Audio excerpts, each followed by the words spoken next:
برادر و خواهر عزیز، پیش از آن که در شبکه‌های اجتماعی رسم یا نواری را پهن می‌کنی که در آن چیزهای حرام است، یعنی زنان و مردان نیم برهنه و لوچه است، یا برای پهن شدنش کلاس یا لایک میمانی، این سخن پروردگارت را خوب گوش انداز.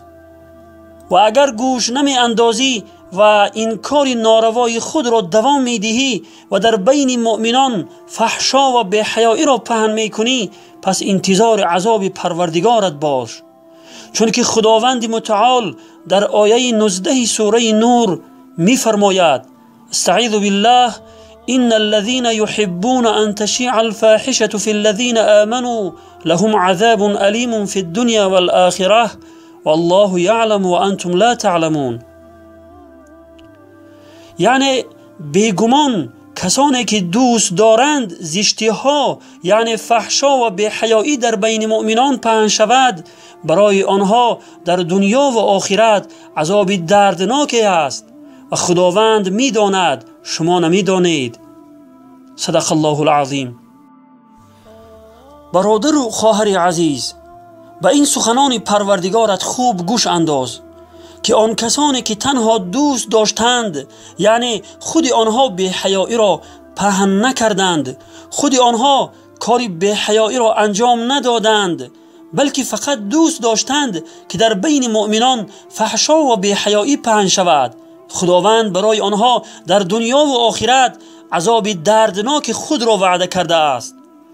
پس ای برادر و خواهر عزیز، وقتی رسم و نوارهای فحش و بی‌حیایی و یا رسم و نوارهای زنان و مردان نیم برهنه و لوچ را خودت کلاس یا لایک مانده و یا به هر طریق آن را پهن می کنی، از آن نمی ترسی که روز خداوند در همین دنیا عذاب دردناکش را بر سرت نازل کند؟ تو که به این کلام پاک پروردگارت باوری داری و یقین می دانی که این آیت سخن پروردگارت هست، پس چرا این کار زشت و ناروای خود را ترک نمی کنی؟ مگر مسلمانی تو همین است که وظیفه شیطان را اجرا می کنی؟ آیا می دانی که با یک پخش کردن کلاس یا لایک باز چندین برادران و خواهرانت را به گناه می کشانی؟ با این کار خود از معاونان شیطان می شوی و تنها او را خشنود می کنی.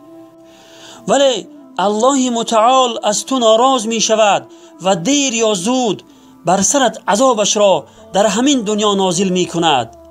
پس از این کار ناروای خود بپرهیز و آخرت خود را برباد نده. و آخر دعوانا ان الحمد لله رب العالمین و السلام علی من اتبع الهدى.